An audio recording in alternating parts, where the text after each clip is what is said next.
Imagination is not a fleeting daydream or a whimsical escape from reality. It is the very foundation upon which all reality rests. What you imagine with feeling and persistence takes form in the external world, regardless of appearances.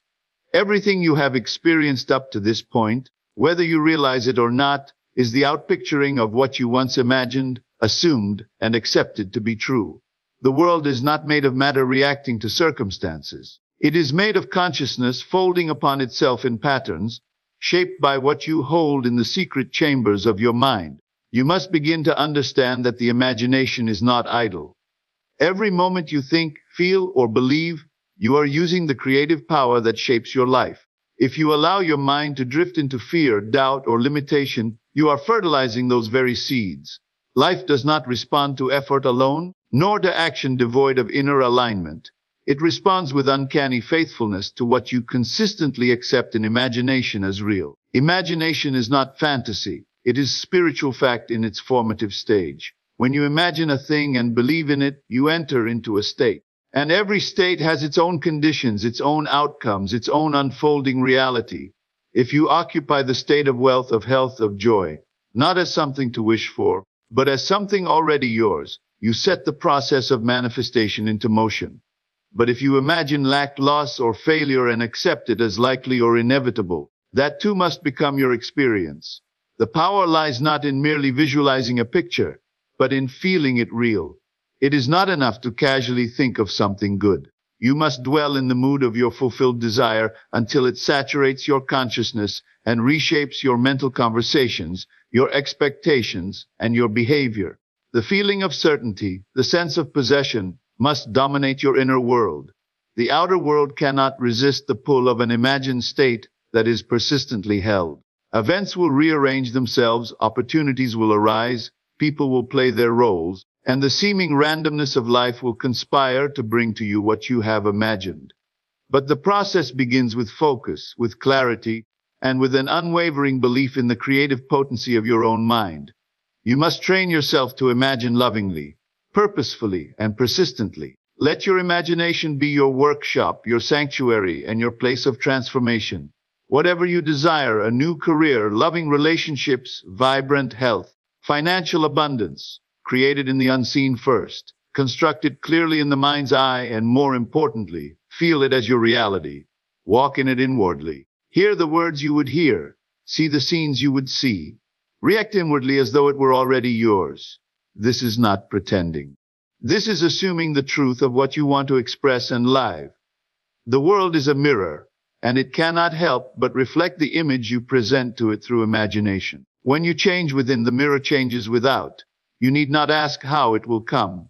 Imagination knows no obstacles. The how belongs to the wisdom of the subconscious and the divine order of life. Your job is to imagine and feel with conviction. That which is firmly established in imagination must become visible, for imagination is not secondary to reality. It is the cause of it. In this moment, you have the power to remake your world by simply closing your eyes and assuming a new identity. The only limit is the limit of your belief, the boundary of your faith in imagination. As you practice this truth, as you persist in imagining the best and noble states, you will discover that imagination is not only the foundation of your reality, it is the master key to all transformation. Assumption is the hidden force shaping every experience you call real. Life does not happen to you at random. Rather, it mirrors back the assumptions you carry within, the deep, often quiet convictions you hold about yourself, others, and the world. To assume something is not merely to think about it. It is to accept it as true, to live from it as if it already were. The mind is always assuming something, whether consciously or unconsciously, and the world must reflect that state. Assumption is creation in motion. Whatever you assume and persist in becomes your world. The circumstances, events, and conditions of your life are molded by your dominant states of consciousness, and those states are nothing more than sustained assumptions.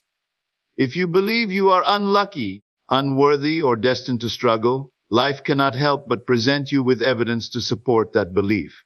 Not because those things are objectively true, but because they are subjectively accepted. You do not have to wait for the world to give you permission to assume a new state. You do not need proof to begin believing in a higher version of yourself. You are the operant power, and you are free to choose your assumptions at any moment. The moment you assume something with feeling and faith, you set into motion unseen currents of cause and effect. The assumption may not produce immediate changes, but if you remain faithful to it, if you persist in the feeling of its truth, reality must yield to it. This is a law, not a chance. The world cannot disobey the blueprint you impress upon it through assumption. If you assume you are already the person you wish to be, and you maintain that inner conviction, the outer world must conform. You will notice subtle changes at first. Your thoughts, reactions, conversations, and decisions begin to shift. Then the people, opportunities, and events of your world begin to rearrange themselves to reflect that new internal alignment. Your assumptions are not isolated. They permeate every area of your life. For example, to assume you are loved is not just to think someone loves me. It is to feel it in your core, to act and speak as one who is already loved. That assumption will govern how you interpret people's actions, how you carry yourself, how you make decisions. Eventually, that state will harden into fact, for no assumption, when held persistently, can remain unrealized. This is not a matter of willpower or effort, but of feeling and faith. You need not struggle to force a thing to happen. You simply adopt the assumption of the fulfilled desire. Dwell in that state inwardly, and trust that its manifestation is inevitable. The bridge of events will appear naturally.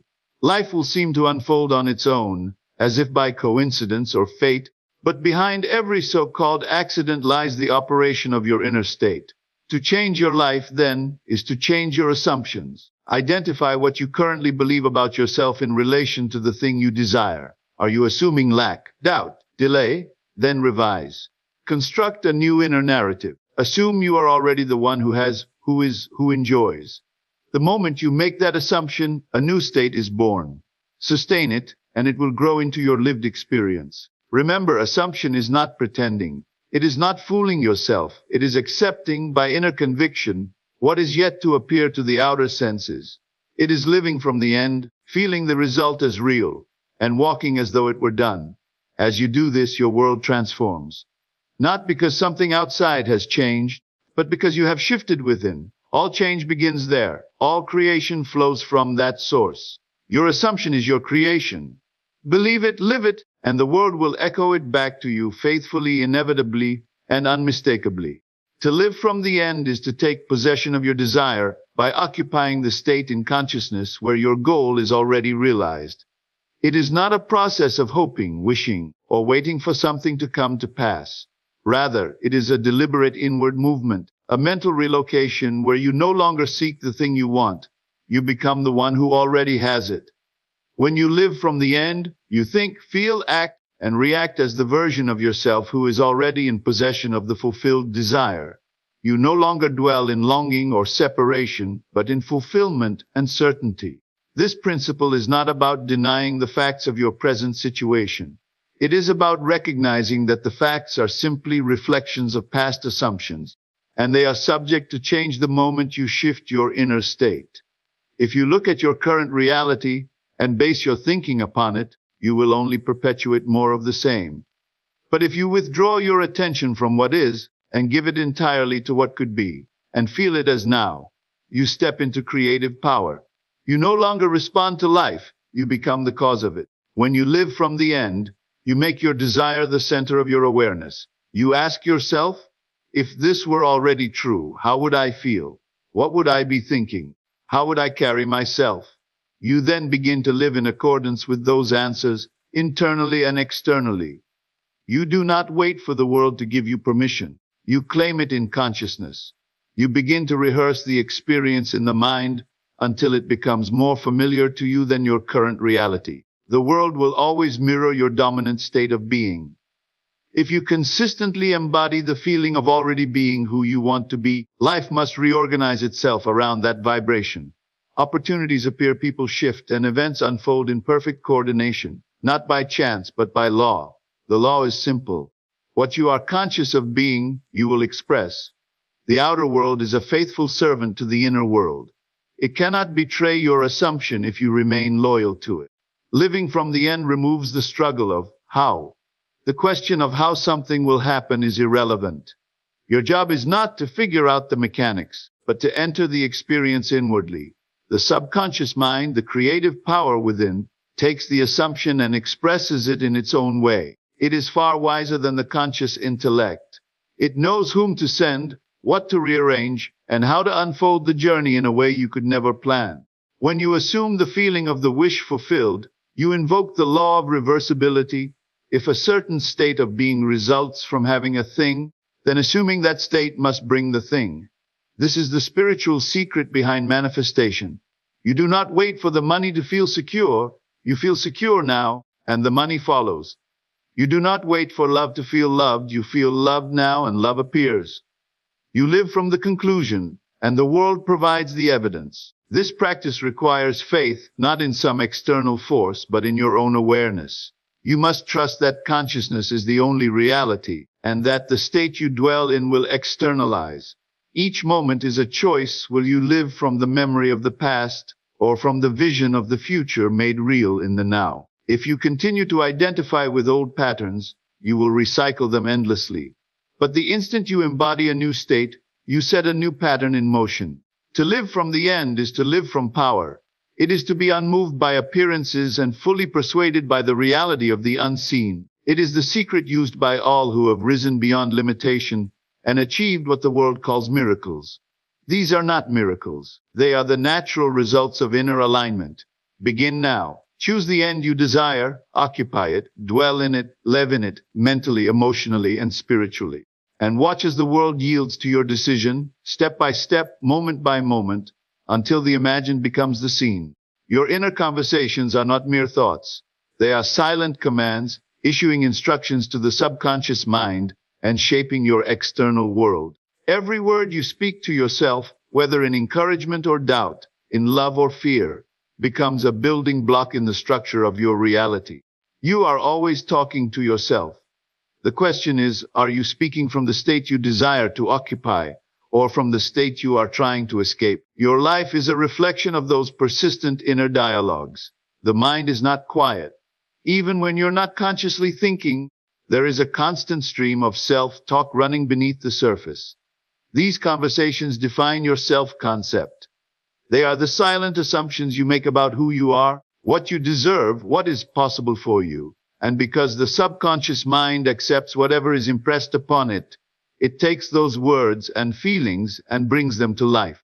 The world outside bends itself around the tone of your inner speech. You must begin to listen carefully to what you are saying to yourself when no one is watching. Do you hear complaints, criticisms, or fear-based stories repeating? Or do you hear confidence, gratitude, and expectation of good? Most people unconsciously repeat the very narratives that keep them bound. Nothing ever works for me. I'm not good enough. This will never change.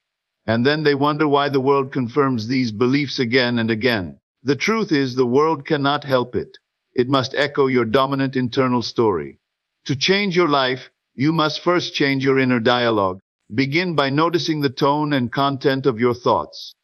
Are you speaking to yourself as a creator or a victim? Are your words filled with possibility or with defeat? Then deliberately revise those patterns.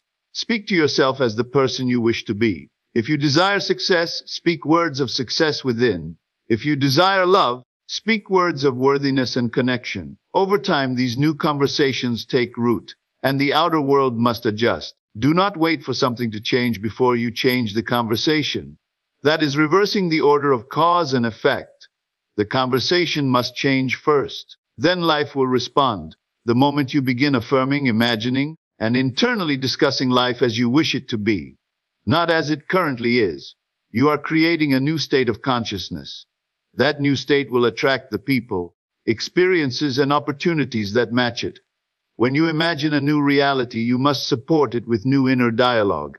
If you are imagining yourself healthy, but every day you speak internally about pain, sickness, or fear, you are undermining your own work. But if you consistently affirm, I am well, I am strong, I am whole, even while the outer body shows otherwise, you are impressing upon the subconscious a new reality, and the body must eventually conform.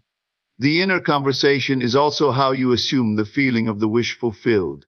You must ask yourself, if my desire were now realized, what would I be saying inwardly? What would others be saying to me? Then repeat those imagined conversations until they feel natural.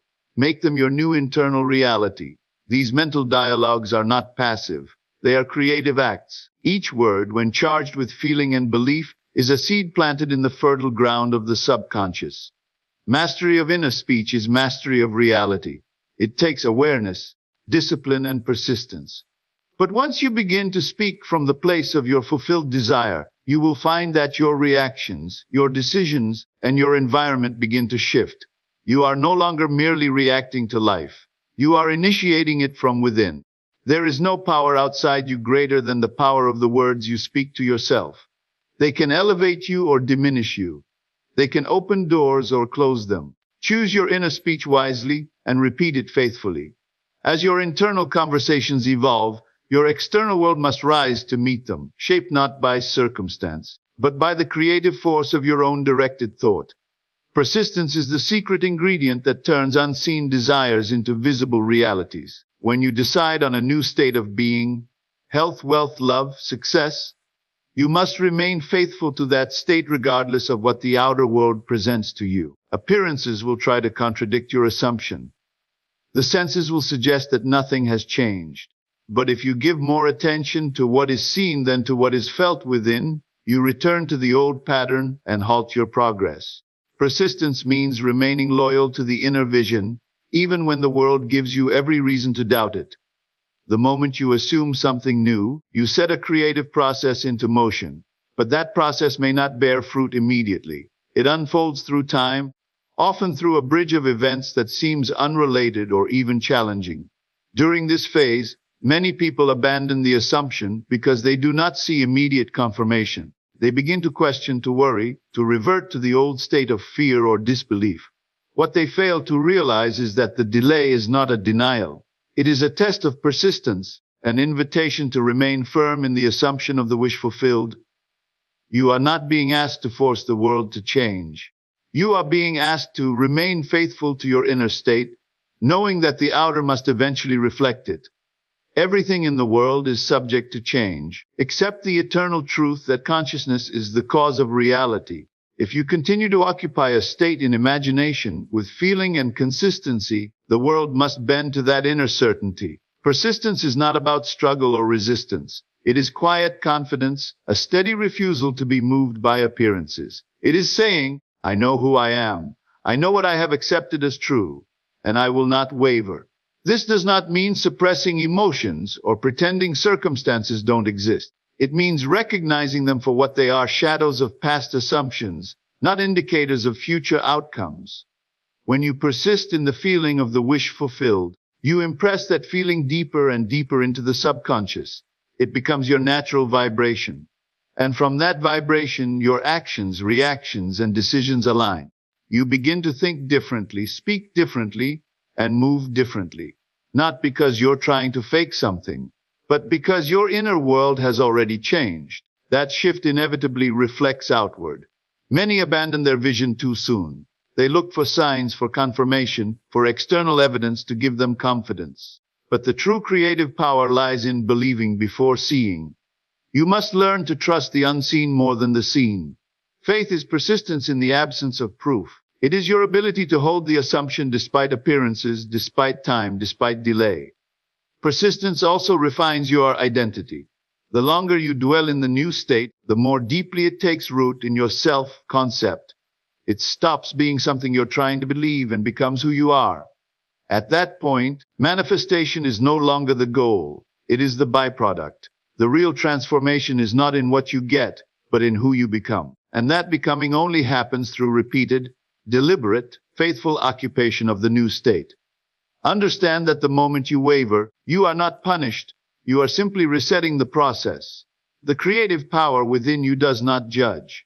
It simply responds to the dominant state you occupy. If you continue to oscillate between faith and fear, the results will reflect that inconsistency.